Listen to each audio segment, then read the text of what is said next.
Welcome back to True Crime Lounge podcast here on Spotify and YouTube. I do have a Patreon that you can go and join for early access to episodes scheduled to come out. I also have a merch shop for your true for any update on my channel and podcast, you can find me on Spotify and YouTube. Now, let's dive into the episode today, shall we? Today we're going to be talking about the case of Lauren Spierer. This case is one of the most mysterious missing person cases. Many Hoosiers are familiar with the cautionary tale of Lauren. She was an Indiana University student who disappeared on June 3rd, 2011, after a night out partying with friends in Bloomington, Indiana. After leaving her apartment around 2:30 a.m., she walked around the corner and was never seen again. Her boyfriend, Jesse Wolf, realized that Lauren had been separated from her phone and that something was wrong. When he sent her a text message 2 hours later, one of the employees at Kilroy Bar responded. Lauren reported her missing, and witnesses who had seen Lauren that night reported that she had been highly intoxicated, which might explain why she left both her cell phone and shoes behind at Kilroy's. Her observed level of inebriation had led to speculation that she might have been drugged while at the bar, possibly with GHB, also known as the date rape drug. Her family remained suspicious of her death and reportedly said that she was reported and suspicious of the men that she was reportedly hanging out with that night, claiming that they know something about her daughter's disappearance. With that being said, investigators also spoke with Lauren's friends who informed them that she was known to drug use when she partied as well as alcohol.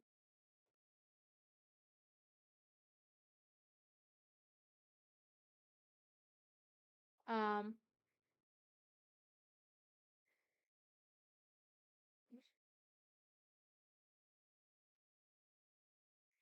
alcohol. And as of January 28, 2016, when FBI and other investigating bodies searched the property in Martinsville for signs of Lauren with no success, she still remains missing.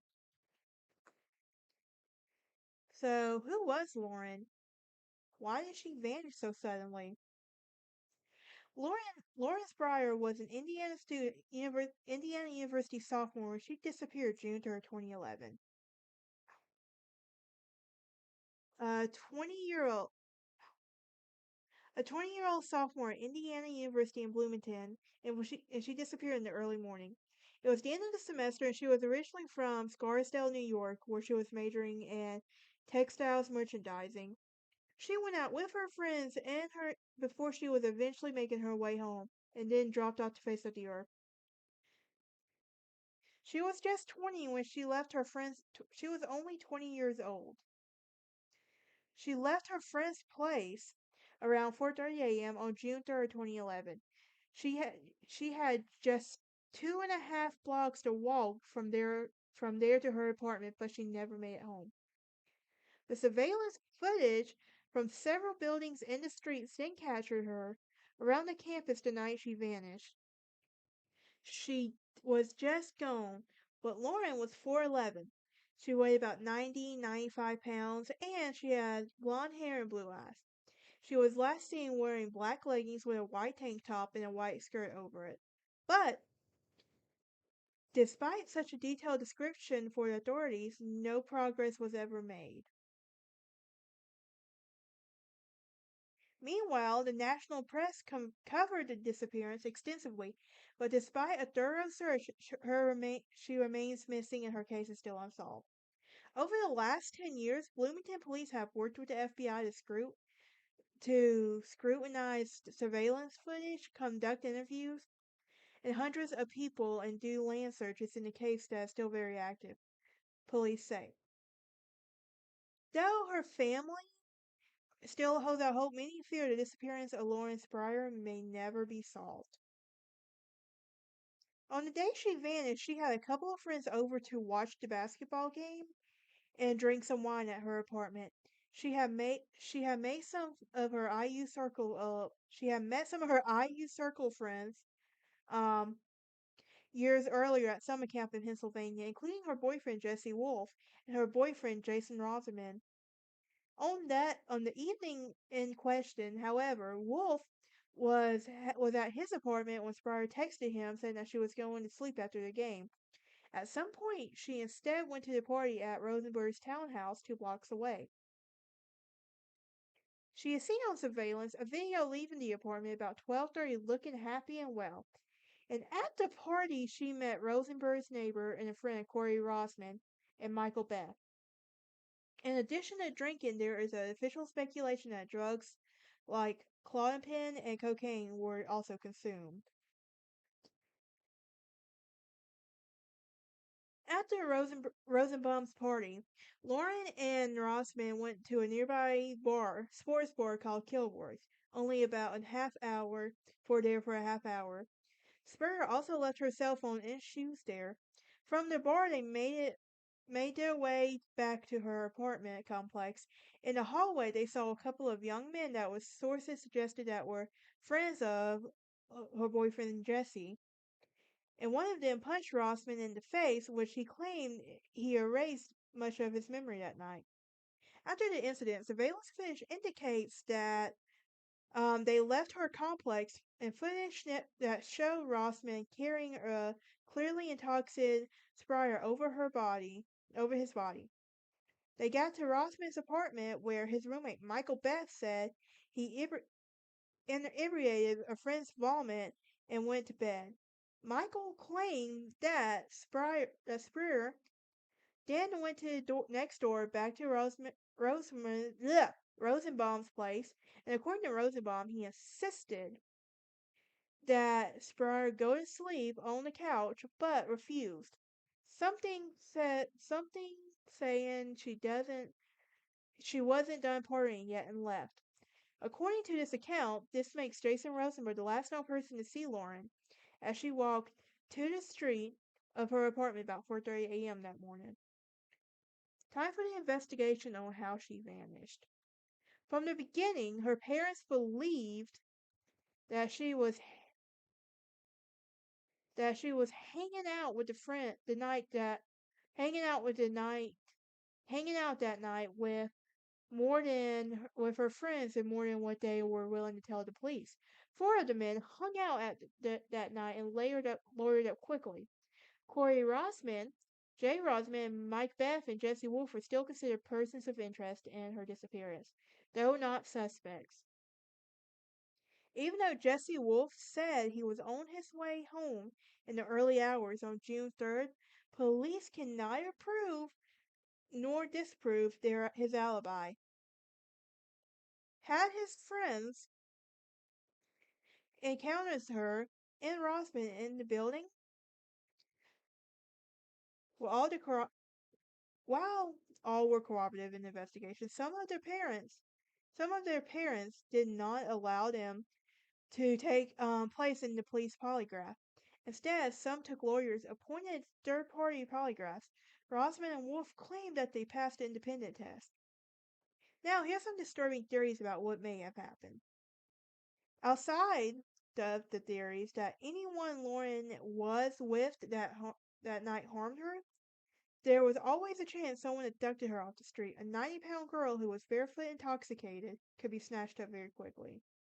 There was a sex offender and a 2015 killer of an IU student, Hannah Wilson, around the area. Police later dismissed the case of having similarity to her case, however. Furthermore, any other friend or acquaintances may have picked up her as she was walking home. Though it has been more than a decade since her disappearance, her family still hasn't given up hope. Another popular theory is that there was an accidental overdose, taking large amounts of alcohol on top of her heart condition and other medication that may have caused her death. If she had died while At someone's apartment, panic may have set in, causing an intoxicated college student to panic and set out to hide her body. That is a possibility. A tip received in 2016 seemed to raise this possibility, but further investigations into the matter haven't produced any concrete evidence. Whatever occurred that night, no one knows anything that they are telling, even after 10 years. This case shares now. I noticed this case does share several similarities to another case. In that case, is of Mickey Shunick. The disappearance of both of students Mickey Shunick and Lauren share a number of eerie similarities. For example, both women are petite blonde college students who disappeared almost exactly a year apart after a night out with friends. Here's the parallels now. But while the parallels may be between the cases, this also has a lot of speculations that could be connected. And authorities said that there are no indications at the moment that the comparisons are more than coincidental. Shinnick, 22, disappeared while bicycling home from a friend's house early around 2 a.m. On May 19th in Lafayette, Louisiana. I'm sorry, Lafayette. Sorry, don't kill me, people from Louisiana. I'm sorry. Lafayette. Um, she is a student at the University of Louisiana, and she is described at 5'1", 115 pounds, with blonde hair and blue eyes. Lauren was 21 and vanished on June 3rd, 2011, after a night out with friends in Bloomington, Indiana. She was a petite blonde a student at Indiana University at 4'11", weighing less than 100 pounds. She also had blonde hair and blue eyes. A white truck seen in surveillance footage from both cases initially seemed to pull the cases closer. A white truck, while spotted on surveillance tape in the area where Lauren disappeared on the night she was last seen. While footage initially seemed to show the truck circling the block, it was determined that it was a time discrepancy between the tapes and shown in the same footage twice. Authorities did not believe that the truck was related to Lauren's disappearance. In Mickey's case, authorities are searching for 3 vehicles that were in the area where she was last spotted. A Lafayette woman told ABC News that she was approached 2 months by the vehicle while riding her bike, and the driver, middle-aged white man, offered her a ride and then to have sex with him for money. Asked her to have sex with him for money.